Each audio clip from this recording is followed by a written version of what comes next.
El Evangelio de Juan, capítulo 10, versículo del 7 al 14, y vamos a leer todos juntitos, como un solo rebaño, que a una sola voz lee la palabra de su Señor.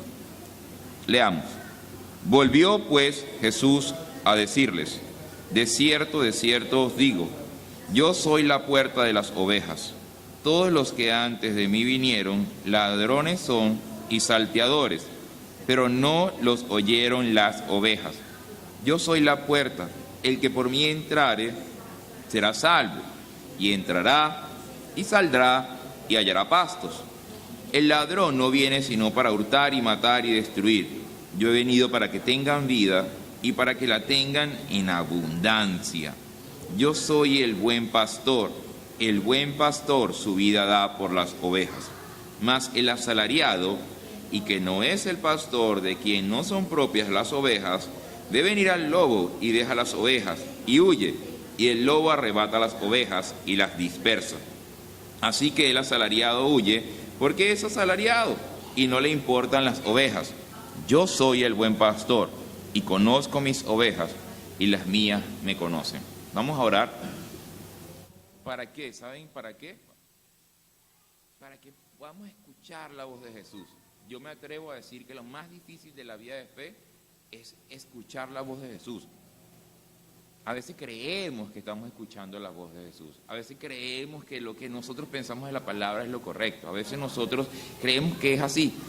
Pero nosotros necesitamos al Espíritu Santo para que Él sea el que nos abra el entendimiento para poder entender la palabra. A la palabra hay que llegarle de manera humilde, de manera sencilla, para poder recibirla. Entonces oremos así, que podamos escuchar la voz del pastor. Padre, nosotros este domingo estamos acá para rendirte culto y te pedimos a ti, al pastor de los pastores, al buen pastor, que abras nuestra mente, que abras nuestros oídos espirituales para poder escuchar tu voz, de la manera en que tú has hablado, para poder escuchar tu voz de la manera en que tú la has revelado, Señor. Que cada uno de nosotros, oveja de tu prado, que se reconoce a sí mismo como oveja del cual tú eres el pastor, podamos escuchar tu voz para poder seguirte, para poder obedecerte, Señor, sabiendo que tú nos guiarás al mejor de los lugares. Te pedimos estas cosas, Señor, en el nombre de Jesús. Amén. Pueden sentarse. Nosotros tenemos rato estudiando el capítulo 10 de Juan. Y yo le decía hace unos domingos atrás que para mí podría decir, el capítulo más especial de la Biblia porque revela muchísimas cosas, aparte que habla de cuál es el tipo de relación que quiere tener Dios con nosotros. Porque muchas personas quieren tener comunión con Dios, de muchísimas religiones quieren tener comunión con Dios. La gran mayoría de los seres humanos quiere tener cierto tipo de comunión con Dios, pero no es sino Jesús el que nos va a revelar en este pasaje cuál es el tipo de comunión que Él anhela tener con los que se hacen llamar sus ovejas. Nosotros hemos estudiado el pasaje de hace ya rato y pudimos ver que ahora a lo que Jesús le está diciendo allí a la gente, a los fariseos, a los que están alrededor de Él les mete un personaje del cual no hemos hablado nunca. Hace 2 semanas hablamos de un personaje, ¿se acuerdan cuál? ¿Se acuerdan? El ladrón, ¿no? ¿Qué era lo que venía a hacer? Pero ahora mete a un personaje más. Es una obra bien gruesa porque está llena, tiene todos los personajes allí adentro. ¿A quién mete? Al asalariado. De eso vamos a hablar nosotros hoy. Por eso el título de la prédica del día de hoy es: sea del rebaño del pastor que su vida da por las ovejas. No sea de otro rebaño, o sea, no sea del rebaño del asalariado. Tiene que saber que es el pastor que está guiándolo a usted, es ese que es capaz de dar la vida por usted. Y el único que puede hacer eso va a ser Jesús. Entonces, ¿cómo nosotros saber, cómo nosotros entender si nosotros estamos siendo guiados por un asalariado? ¿Cómo saberlo? Hoy lo vamos a ver allí en la palabra. Nosotros vamos a aprender algo acerca de Dios hoy. Y es que a Él le queda, de Él es toda la gloria en todos los tiempos, en todas las épocas, ya haya sido en la época de la ley o ya sea en la época de la gracia en la que nosotros nos encontramos, la gloria siempre ha pertenecido a Dios y Dios no tolera, no soporta que alguien le quite a Él su gloria. Hoy lo vamos a ver en un pasaje. Jesús está diciéndole allí, tengan cuidado, porque el que es asalariado, esa palabra asalariado pues facilita entenderla, es alguien que 15 y último cobra un salario, en algunos países solamente el último, en algunas partes del país es cada semana, pero es alguien que hace un trabajo porque le están pagando, y si le dejan de pagar, ya deja de hacer el trabajo.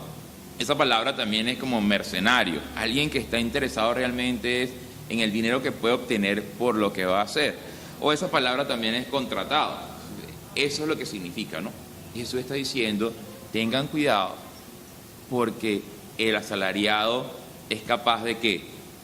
De abandonar las ovejas y dejarlas ir.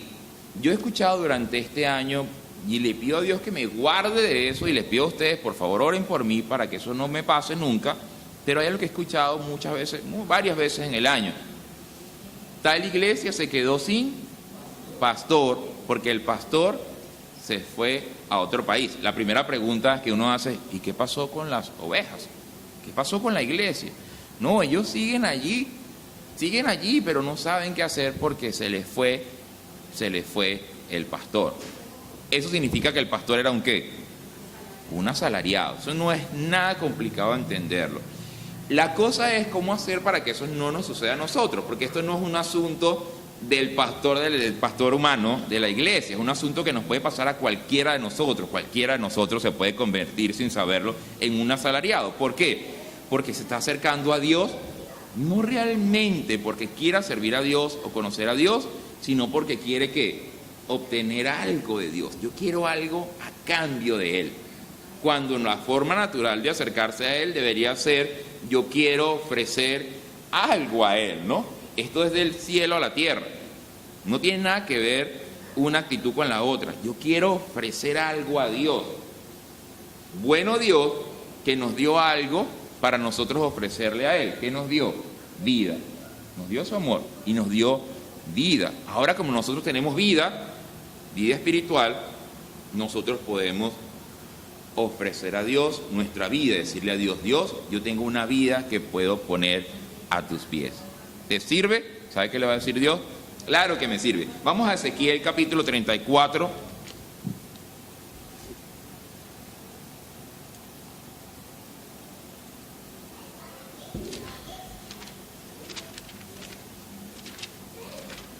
Ezequiel 34.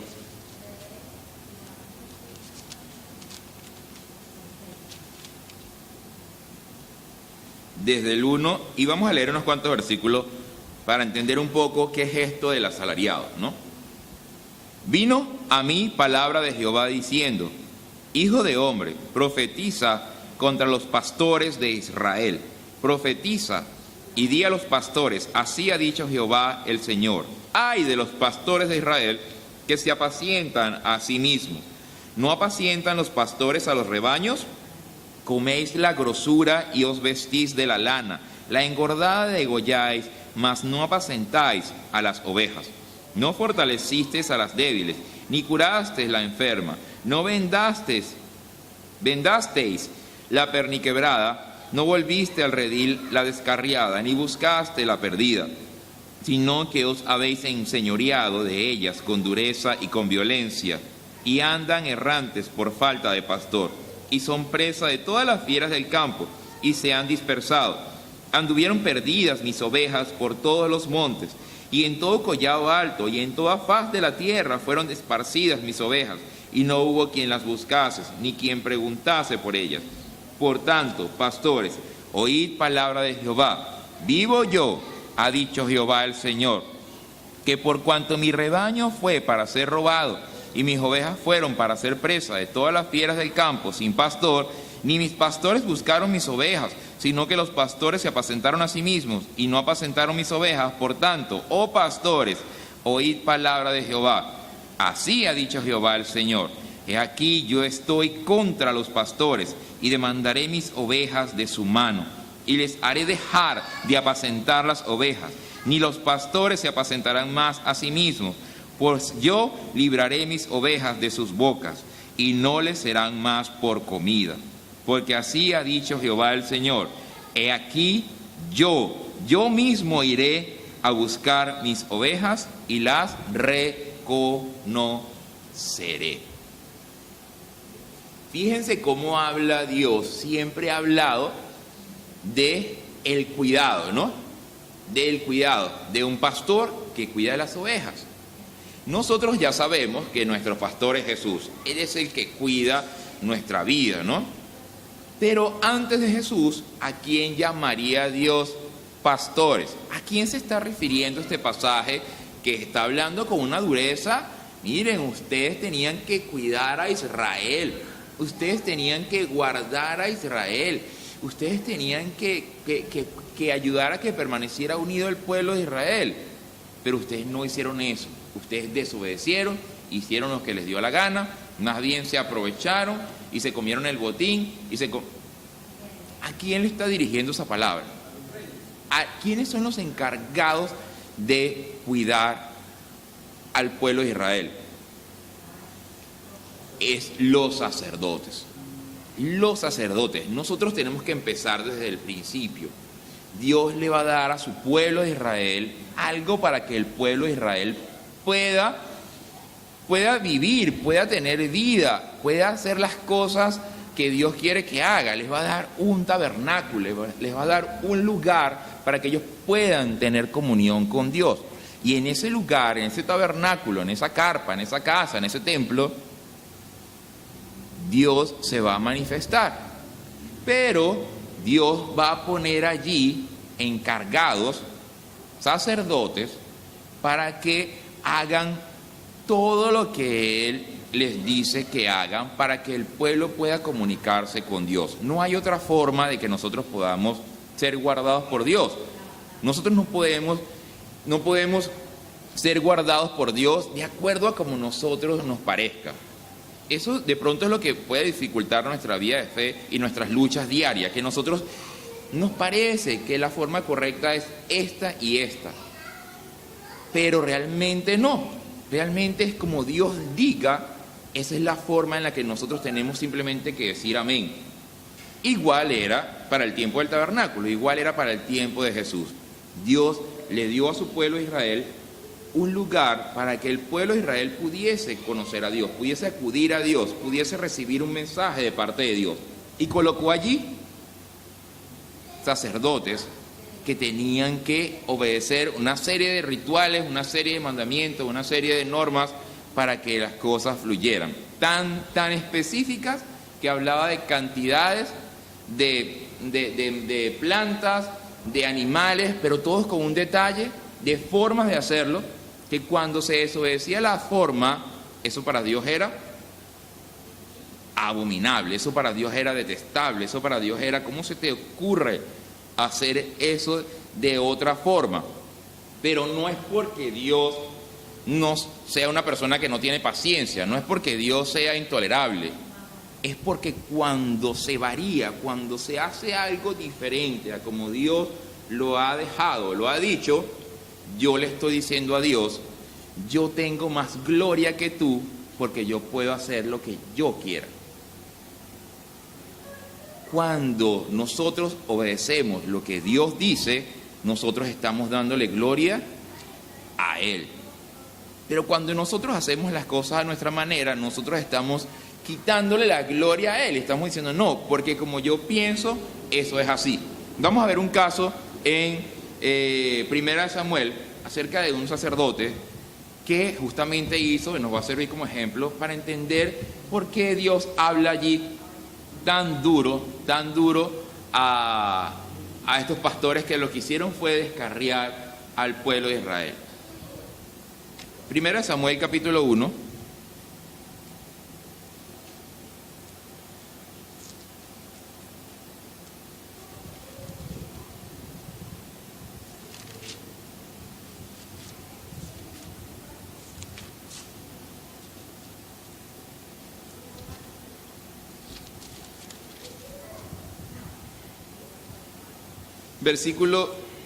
Leamos el 3. Está hablando de el esposo de Ana, de un hombre que se llamaba Elcana, que todos los años subía al templo. Y dice así: y todos los años aquel varón subía de su ciudad para adorar y para ofrecer sacrificios a Jehová de los ejércitos en Silo, donde estaban 2 hijos de Elí, Ofni y Fines, sacerdotes de Jehová. Entonces nos está diciendo allí que habían 2 sacerdotes, Ofni y Fines, que su papá se llamaba Eli, que también era sacerdote, y ellos estaban encargados de que, imagínense el tamaño de la responsabilidad. El trabajo de ellos era que cada persona del pueblo de Israel que quisiese ir a 2 cosas: a adorar, dice allí, a adorar y a ofrecer sacrificios. Estamos en el tiempo de la ley, estamos hablando de que ofrecer sacrificios era llevar el animal, el cordero, y sacrificarlo para Dios, pues por el perdón de los pecados, por el pecado, por la culpa, por agradecimiento. La responsabilidad de ellos era tomar esa ofrenda y hacer todo el ritual, todo aquel ritual que ya había quedado escrito, que ya Dios había dicho, para que la ofrenda fuera aceptable para Dios. Entonces, imagínense el tamaño de la responsabilidad, ¿no? Leamos allí en el 12,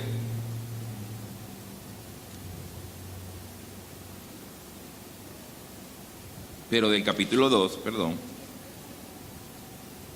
Y miren cómo habla de los hijos de Elí. Los hijos de Elí eran hombres impíos y no tenían conocimiento de Jehová. Y era costumbre de los sacerdotes con el pueblo que cuando alguno ofrecía sacrificio, venía el criado del sacerdote mientras se cocía la carne, trayendo en su mano un garfio de 3 dientes, y lo metía en el perol, en la olla, y en el caldero o en la marmita, y todo lo que sacaba el garfio, el sacerdote lo tomaba para sí. Entonces siguen leyendo, van a ir viendo. Yo les voy a resumir un poco. ¿Qué es lo que hacían ellos? Se comían lo que era para Dios, se lo comían. O sea, ellos abusaban. Va a decir en una versión, creo que es Nueva Versión Internacional, va a decir que eran, va a usar esta palabra muy coloquial, va a decir que eran, lee a ver el 12, a ver cómo lo dice. Ahora bien, los hijos de Elí eran unos sinvergüenzas. Dice, ¿no? Los hijos de Elí eran unos malvados, eran unos sinvergüenzas. ¿Por qué?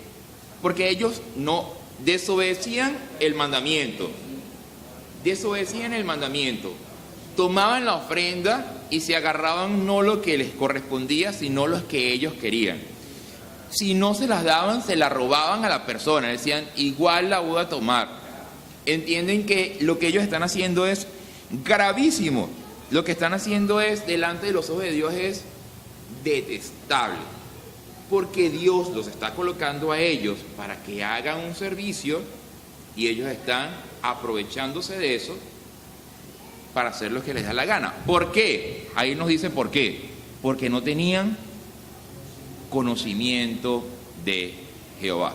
Digámoslo así, eran unos niños consentidos que su papá no los metió en disciplina y no les enseñó cómo decía la ley que tenía que hacerse todo este asunto. No solamente no les enseñó, sino que cuando veía que hacían esas cosas, ¿saben qué hacía? Se quedaba callado y no decía nada al respecto. Estaba participando con eso. Entonces, más o menos por aquí va la cosa, ¿no?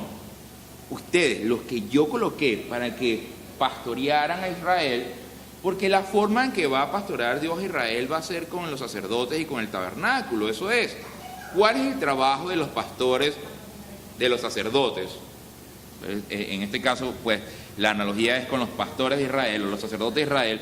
El trabajo de ellos es llevar al pueblo de Israel a que se encuentre con quién, con el pastor o con el buen pastor. Ese es el trabajo de ellos. Ir allí esperando el momento en que llegue el buen pastor y entonces los pastores de Israel o los sacerdotes le dicen, bueno, aquí está tu pueblo, te entregamos a tu pueblo. ¿Para qué? Para que el buen pastor pastoree ahora a su pueblo. ¿Entienden esta vuelta, no? Ellos están pastoreando a Israel. Bueno, pues yo lo voy a hacer así y creo que del lado de ustedes queda derecho. Ellos tienen que pastorear a Israel para llevarlos hasta el encuentro con Jesús, para que luego Jesús pastoree a su pueblo. Eso es el trabajo que ellos tienen que hacer. No va a ser así, no por el tipo de cosas que están sucediendo y por el tipo de cosas que acabamos de leer ahorita. Por eso Dios va a hablar a través de Ezequiel y va a decir todo lo que leímos ahorita. Ustedes tenían que haberme servido a mí. ¿Cuál es el trabajo de un sacerdote? ¿No? ¿Qué es lo que hace un sacerdote? Un sacerdote ministra. Eso es lo que hace. Un sacerdote ministra en el templo. Y esta palabra se le ha añadido un montón de cosas que no tienen nada que ver con la Biblia. Se han confundido y se le ha ponido un misticismo que no tiene nada que ver con la Biblia. Ahorita lo vamos a ver, lo vamos a entender. Hebreos capítulo 10.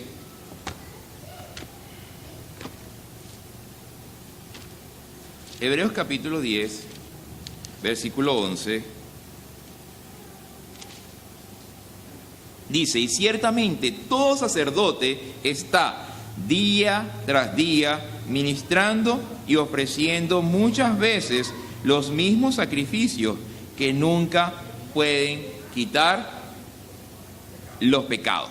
Ellos están día tras día ministrando, colocando los panes de la proposición, haciendo todo lo que ellos tenían que hacer, recibiendo la ofrenda de las personas que iban. Entonces esto era un trabajo serio. Pero no solamente era un trabajo serio, era un honor ser sacerdote. O sea, eran las personas que Dios había colocado para el servicio de Él y para el servicio del pueblo, ¿no? Como cualquier ministro, el ministro está para servir ¿a quién? Para servir al pueblo, para que el pueblo pueda vivir bien. Es el mismo principio. Dios está colocando sacerdotes, ¿para qué? Para que estos sacerdotes, me gustó lo que dijo el Señor Jesús cuando oró. Él dijo, nosotros hoy estamos, el mundo, la mayoría de las personas del mundo está celebrando una fecha histórica, ¿no? Pero nosotros estamos celebrando una fecha espiritual.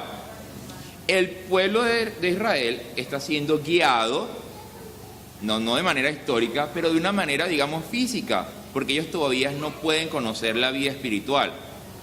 Pero el trabajo de los sacerdotes es hacer y llevarlos hasta la vida espiritual, para que este pastor espiritual, que va a ser Jesús, ahora los guíe espiritualmente, ¿no? Ese es su trabajo. Miremos en Ezequiel otra vez, si quieren dejen el dedito en Ezequiel y en Primera de Samuel, porque vamos ahí a los dos lados otra vez. Ezequiel 34.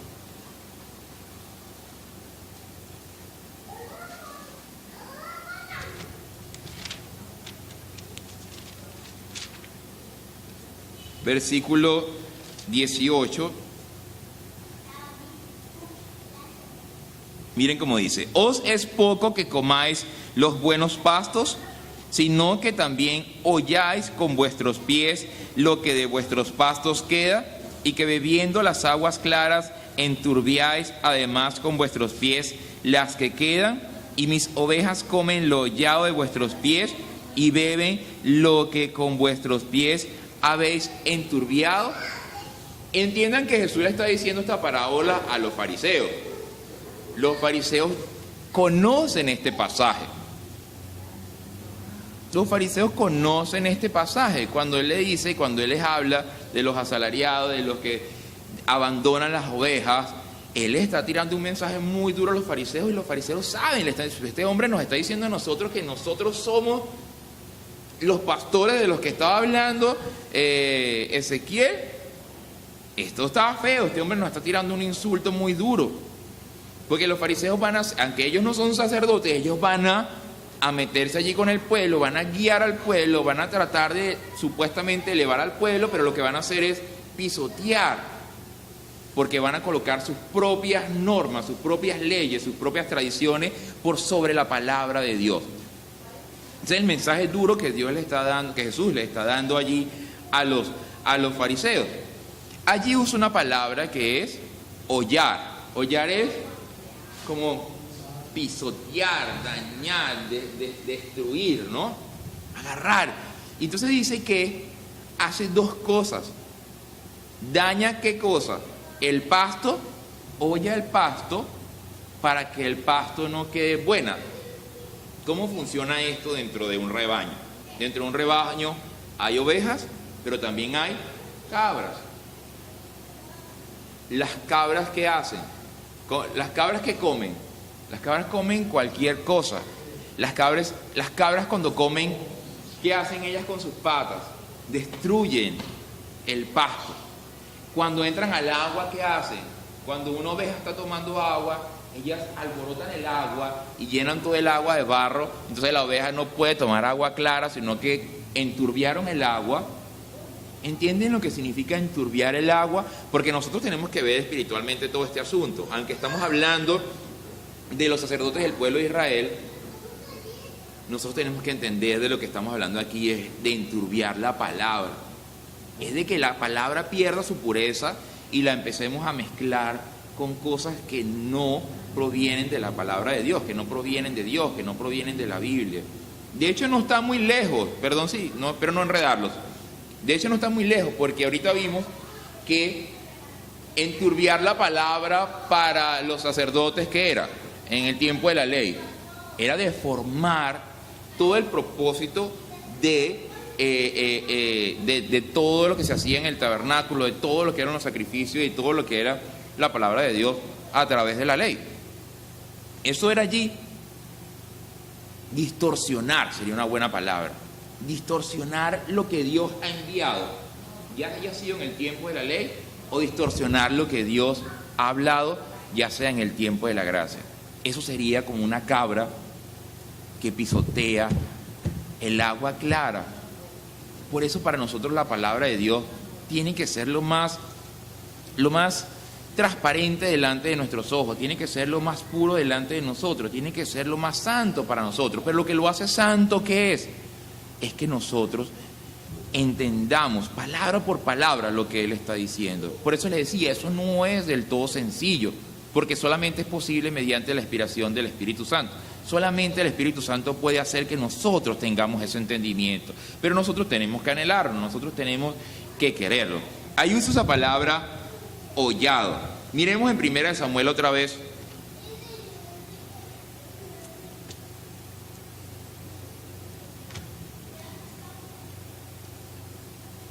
Primera de Samuel,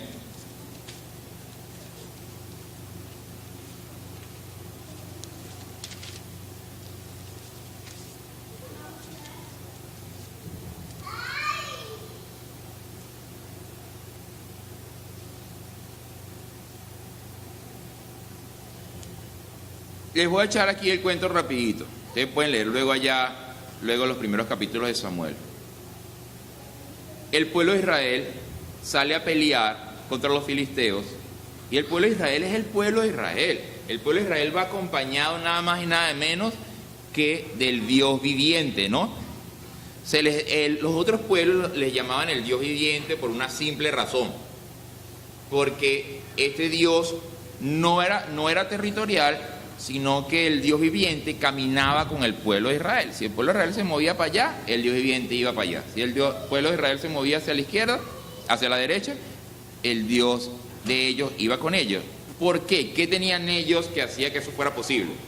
Tenían un cofre así que se llamaba el arca, y esa era la presencia de Dios. ¿Se acuerdan que arriba estaban los dos querubines, y arriba de esos querubines era que Dios hablaba y que Dios se manifestaba? Entonces, para ellos eso era todo, o sea, era la presencia de Dios, era el arca. Y por eso a donde iba el arca con ellos, pues allí estaba Dios con ellos. Ellos se sorprenden de que cuando van a la batalla con los filisteos, en lugar de ganar, que es su costumbre, pierden y se mueren como 4,000 personas.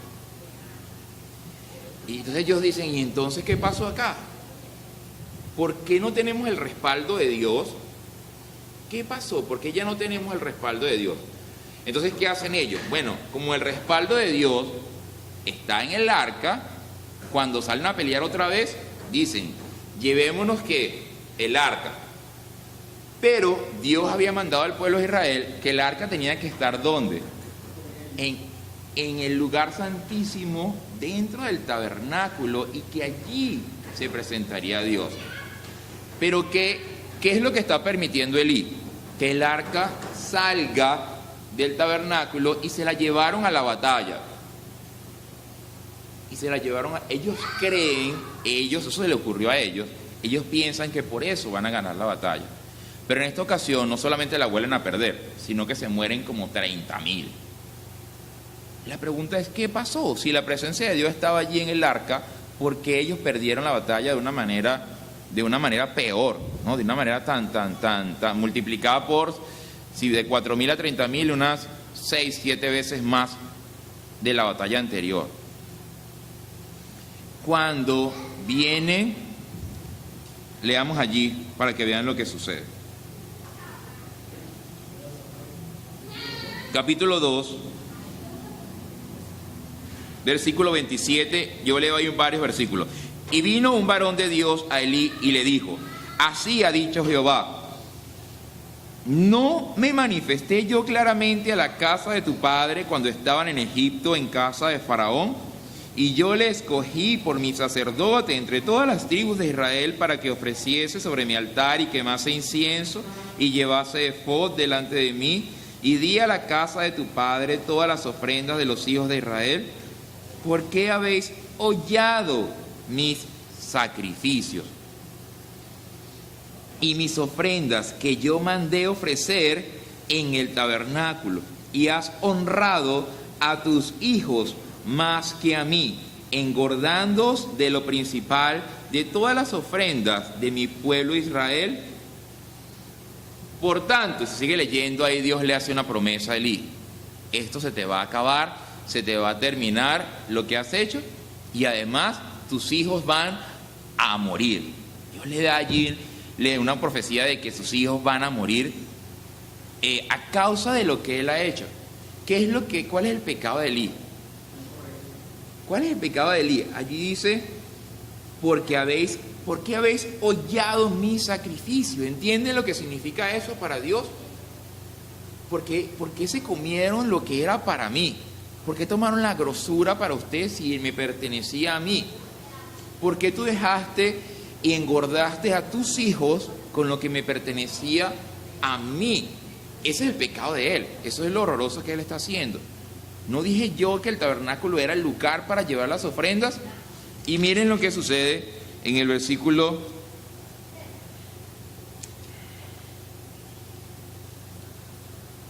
capítulo 4, versículo, ya les digo el versículo.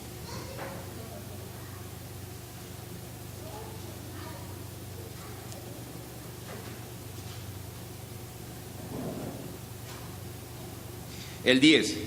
Pelearon pues los filisteos e Israel fue vencido, y huyeron cada cual a sus tiendas, y fue hecha muy grande mortandad, pues cayeron de Israel 30,000 hombres de a pie.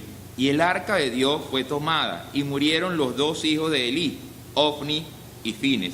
Y corriendo de la batalla un hombre de Benjamín, llegó el mismo día a Silo, rotos sus vestidos y tierra sobre su cabeza, y cuando llegó, he aquí que Elí estaba sentado en una silla vigilando junto al camino, porque su corazón estaba temblando por causa del arca de Dios. Llegado pues aquel hombre a la ciudad y dadas las nuevas, toda la ciudad gritó. Cuando Elí oyó el estruendo de la gritería, dijo: ¿Qué estruendo es? ¿Qué estruendo de alboroto es este? Y aquel hombre vino a prisa y le dio las nuevas a Elí. Era ya Elí de edad de 98 años, y sus ojos se habían oscurecido de modo que ya no podía ver. Dijo pues aquel hombre a Elí: yo vengo de la batalla, he escapado hoy del combate. Y Elí dijo: ¿qué ha acontecido, hijo mío? Y el mensajero respondió diciendo: Israel huyó delante de los filisteos, y también fue hecha gran mortandad en el pueblo, y también tus dos hijos, Ofni y Fines, fueron muertos, y el arca de Dios ha sido tomada. Y aconteció que cuando él hizo mención del arca de Dios, Elí cayó hacia atrás de la silla, al lado de la puerta, y se desnucó y murió porque era hombre viejo y pesado, y había juzgado a Israel 40 años. Es grave la situación, ¿no? Era obeso, ¿por qué? No hace obeso, se comía todos los sacrificios, se comía lo que no era de él. El asunto es que se cumplió la profecía que le dio Dios a este hombre. Dios no toleró que su gloria le fuera robada. Dios no toleró que, habiendo sido él puesto, imagínense el honor, ¿no? Por eso le dice, no los puse yo a ustedes como sacerdotes para que guiaran, para que más bien sirvieran allí. Dios cumplió con él la promesa y sus hijos murieron. Pero llama mi atención en qué está pensando Elí mientras está sucediendo la batalla. ¿Está pensando en sus hijos, en el pueblo de Israel o en el arca? En el versículo, ya lo leímos, en el versículo 13, allí dice, y cuando llegó he aquí que Elí estaba sentado en una silla vigilando junto al camino porque su corazón estaba temblando por causa del arca. Él tenía conocimiento, él sí tenía conocimiento. Sus hijos no, él no les enseñó, pero él sí sabía, pero aún así no tuvo temor. Por eso él está temblando, porque saqué el arca del tabernáculo y el arca está ya en una batalla. Está usando a Dios como si Dios fuera un amuleto. ¿Entienden cómo están percibiendo ellos a Dios acá? Como si Dios fuera un amuleto de suerte que les va a dar la batalla, como si el arca en sí, el arca es lo que es Dios. No, no es. Se la robaron, de hecho, los filisteos. Se robaron el arca, se quedaron peor. Pero la preocupación, a mí me llama la atención que Elí está preocupado por el arca. Y los hijos están allá en la batalla y la batalla anterior la perdieron. Él entiende, él sabe lo que significa servir a Dios. Él entiende lo que significa ser sacerdote de Dios. Pero él no tuvo el temor para obedecer a Dios. Muchas veces nosotros podemos estar en una situación similar.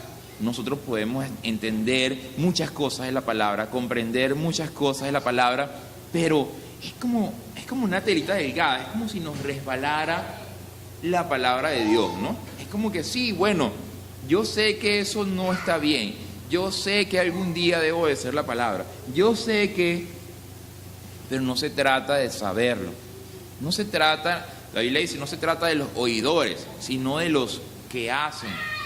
Elí está sabiendo, él sabe la gravedad de lo que está sucediendo, él sabe que lo que está haciendo está mal, pero no tiene el temor o el valor para obedecer a Dios. Podemos resumirlo así, no tiene la reverencia, porque si hubiese tenido la reverencia, no hubiese cometido los actos que cometió él, ni hubiese permitido que sus hijos cometieran los actos que cometieron.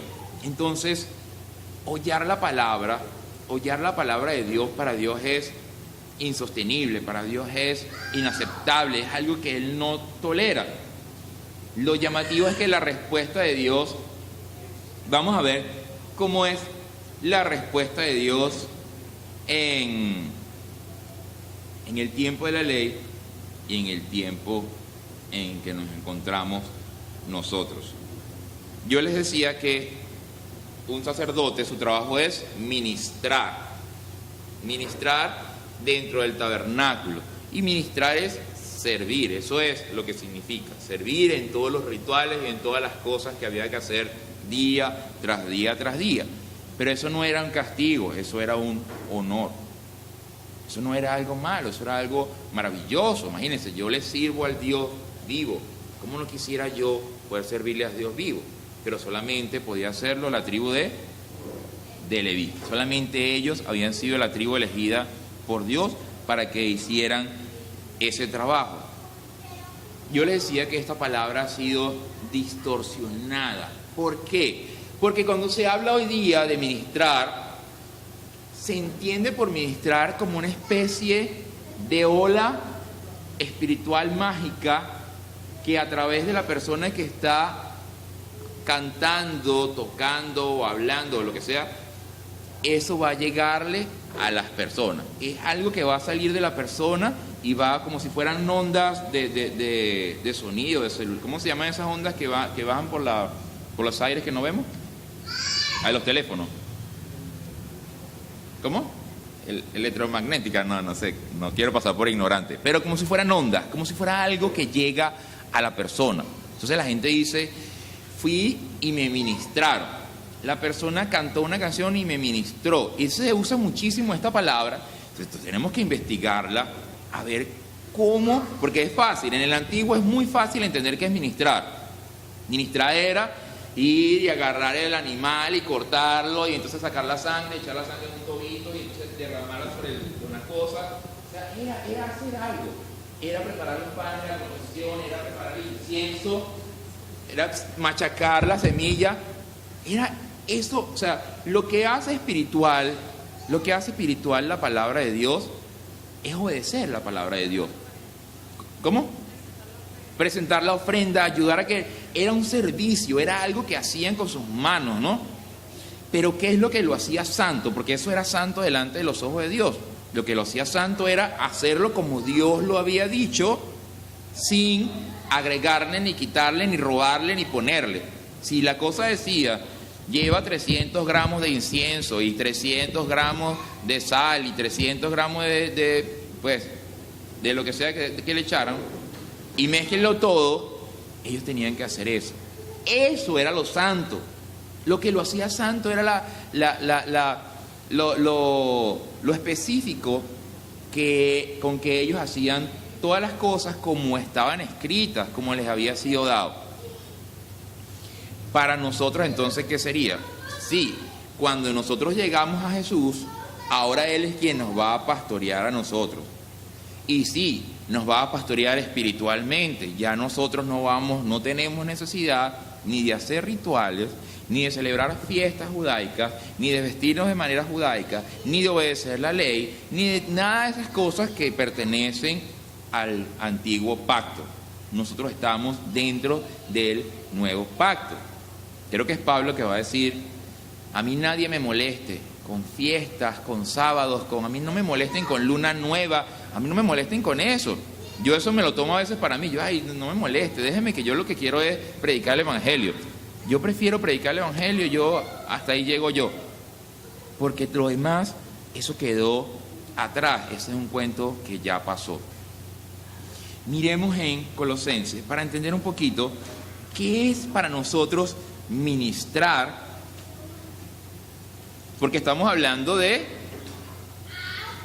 cuidar a las ovejas, ¿no? De que viene el asalariado y el asalariado, como no lo está haciendo por un interés verdadero, no es algo que lo está haciendo de corazón, sino que quiere obtener algo a cambio de Dios, entonces eso es un asalariado. Les dije Colosenses capítulo 1,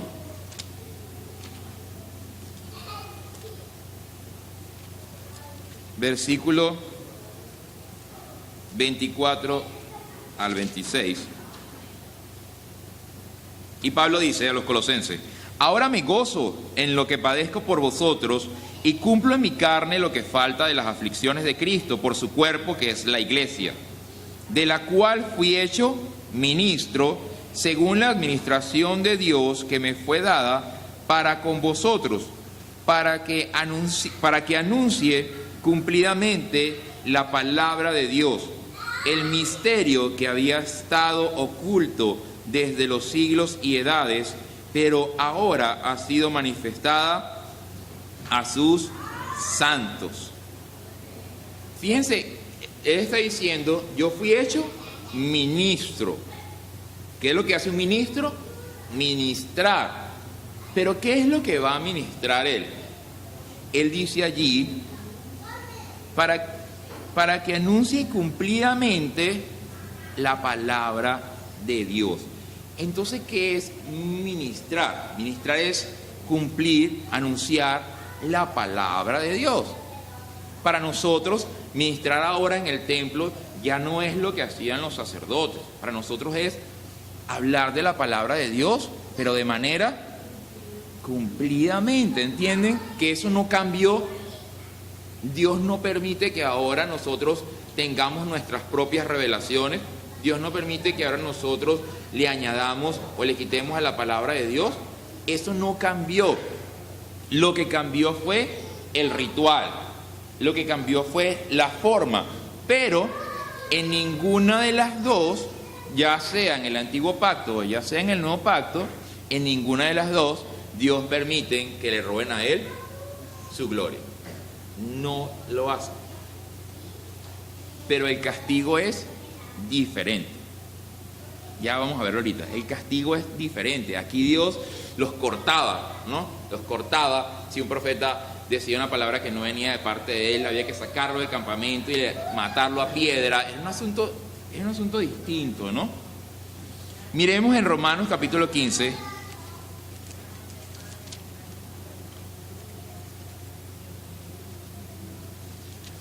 Romanos 15,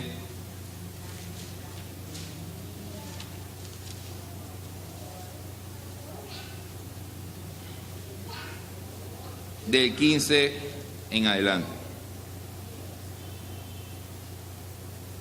Pablo dice a los romanos: mas os he escrito, hermanos, en parte con atrevimiento, como para haceros recordar por la gracia que Dios me es dada, para ser ministro de Jesucristo a los gentiles, ministrando el evangelio. Eso, miren, eso borra, eso elimina cualquier espiritualismo barato, voy a decirlo de esa manera odiosa, ¿no? Porque Pablo habla de manera a veces odiosa, Jesús habla de manera odiosa, Dios a veces habla de manera odiosa, porque cuando se trata de su palabra, Dios no tolera otra cosa, no tolera. Entonces ministrar no es una ola mágica que es enviada desde el altar a los que están allá. Ministrar es ministrar el evangelio. No espantar a las personas ni alejar a las personas de Jesús. Es hacer que las personas lleguen a Jesús y que los que están en Jesús permanezcan en Jesús. ¿Mediante qué? Mediante la palabra de Jesús. ¿Qué es ser un buen pastor? No me refiero al buen pastor como Jesús, me refiero a qué es pastorear ovejas. Pastorear las ovejas es que cuando tomen agua, el agua no esté ¿qué? No esté turbia, no esté hollada, que cuando coman pasto, el pasto no esté destrozado. Está hablando de la palabra de Dios. Está hablando. El asunto es que esa palabra, cuando es ministrada correctamente, ese pasto y esa agua, cuando es correctamente transmitido, eso tiene que ocasionar algo en nosotros como ovejas de Jesús. Eso tiene que hacer que nosotros, si estamos comiendo bien, si estamos bebiendo bien, eso tiene que ocasionar algo en mí. ¿Por qué tiene que ocasionar algo en mí? Porque yo estoy bebiendo agua clara, agua clarificada, agua santa. El agua santa no es la que los católicos echan a la gente y a las matas y a los animales. Eso le echan a todo, ¿no? Vamos a santificar la casa y le echan agua bendita a la casa. El agua santa es la palabra sin aditivos químicos. Es la palabra así como nos ha sido mostrada, así como Jesús la ha dicho. ¿Quiere ser santo? Lea la palabra de Jesús. Lea, cuando digo la palabra de Jesús, digo la palabra de Jesús, o sea, Mateo, Marcos, Lucas, Juan. Lea eso, léalo una y otra vez y quiera obedecer, anhele conocer a Jesús más y anhele obedecer. Y entonces, ya que estaba finalizando el año, diga: Señor, ¿qué de tu palabra no se ha cumplido en mi vida? No, nada, todo se ha cumplido. No, y no es tan malo que no se haya cumplido, porque eso nos da la oportunidad de nosotros tener un propósito para este nuevo año. Tener un propósito: Señor, en mí no se han cumplido estas cosas, yo quiero que se cumplan. Porque yo, porque yo quiero beber del agua santa, yo quiero ser santo para ti, yo quiero ser un ministro del evangelio, yo quiero ministrar el evangelio. Voy a ministrar, ¿qué les voy a ministrar? El evangelio. Eso es. En ambos casos, o en ninguno de los casos, ni en la época de Moisés o en el tiempo de la ley, ni en el tiempo de Jesús o en el nuevo pacto que es para nosotros, en ningunos casos es algo mágico, elevado, espiritualoide, sino que lo hace espiritual es la obediencia, es la reverencia al mandamiento. Todo lo que sea mandamiento de Jesús, eso es espiritual y eso es vida. Todo lo que Él está diciendo como mandamiento, cuando nosotros lo obedecemos, nosotros estamos santificando nuestras vidas.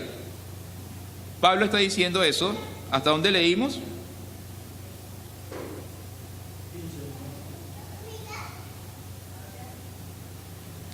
Pero lo que sí es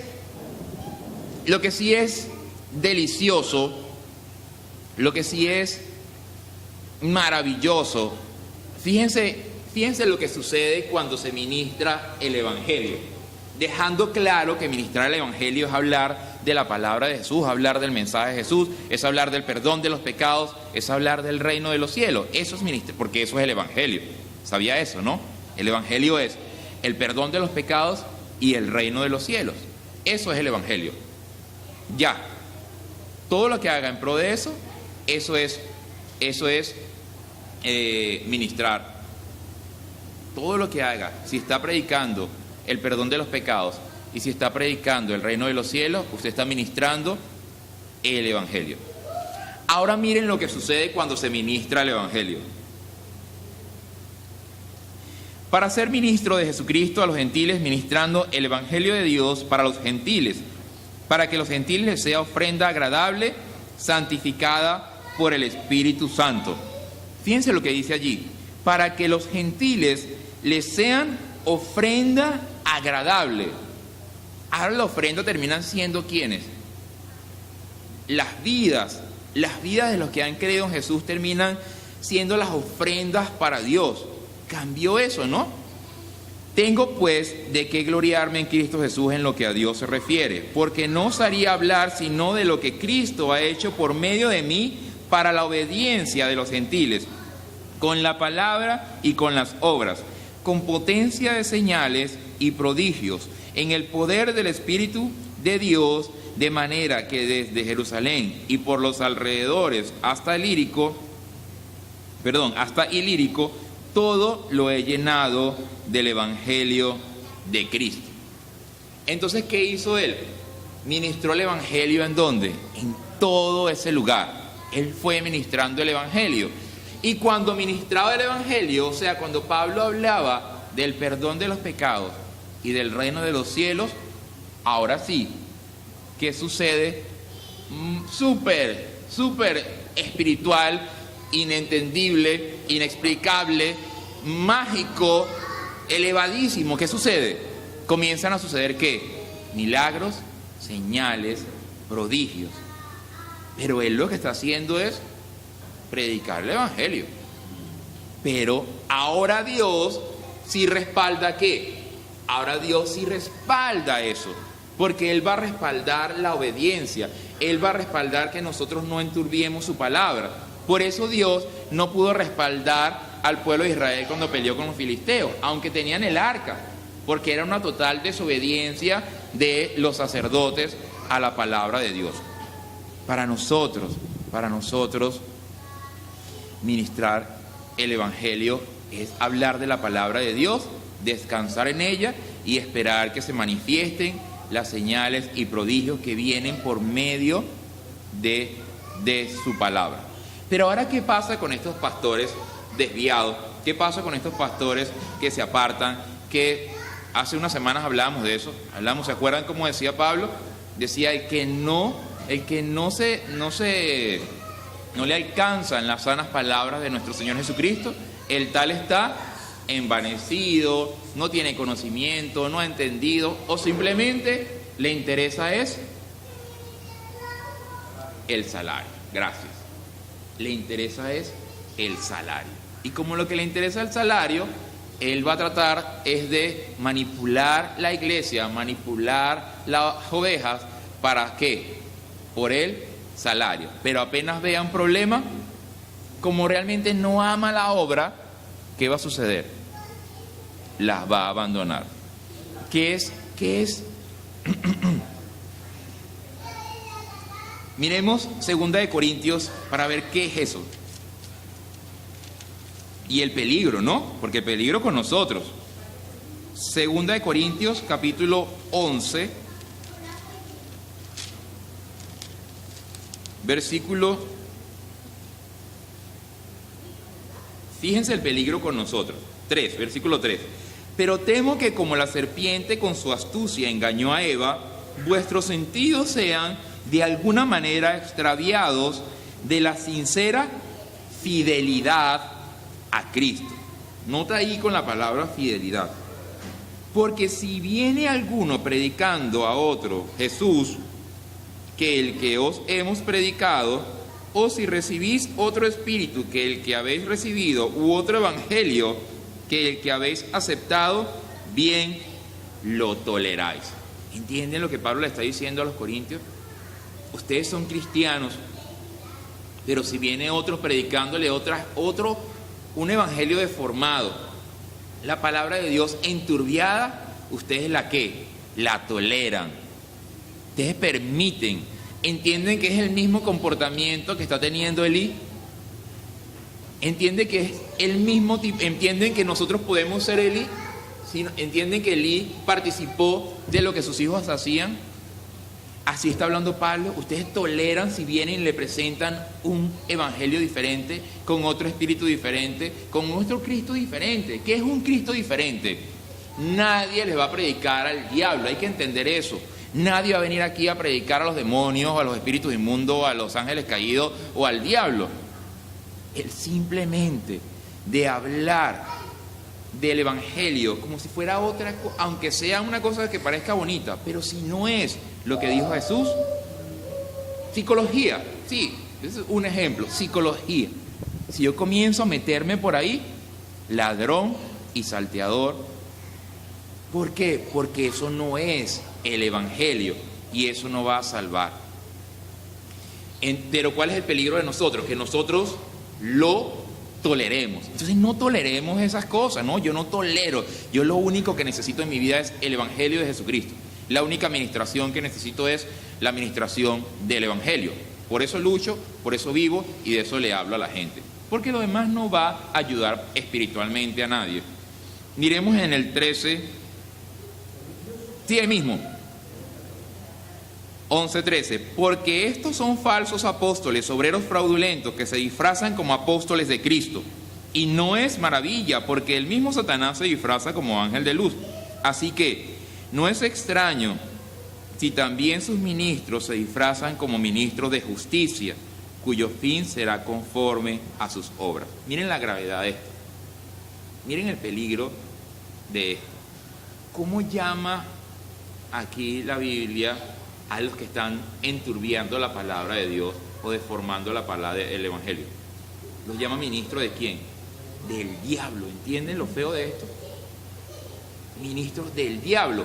Ojo, la persona puede ser, digamos, un buen individuo, incluso ser allí creyente, puede estar allí en la palabra, pero si no tiene el conocimiento correcto, se comienza a deformar. ¿Quiénes? Ofni y Finis. Ellos eran sacerdotes, pero por no tener conocimiento se deformaron.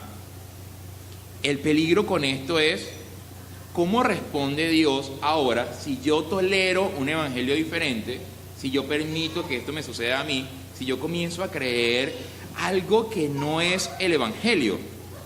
Segunda de Tesalonicenses,